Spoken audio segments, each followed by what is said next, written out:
Airbus Helicopters brought a wide selection of aircraft to Heli Expo 2016 to include the H125, the 130, the 135, the 145, and the H215. We're going to take a closer look at these aircraft. Excuse me, are those chocolate chip cookies?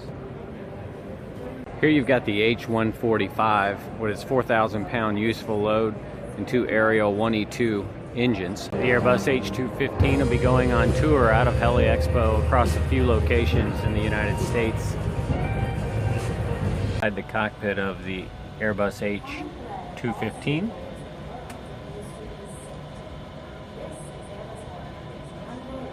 Airbus has an H175 virtual reality simulator in the booth this year. Hottest paint job on the show floor goes to Phoenix Heli Flight H130 in the Airbus booth.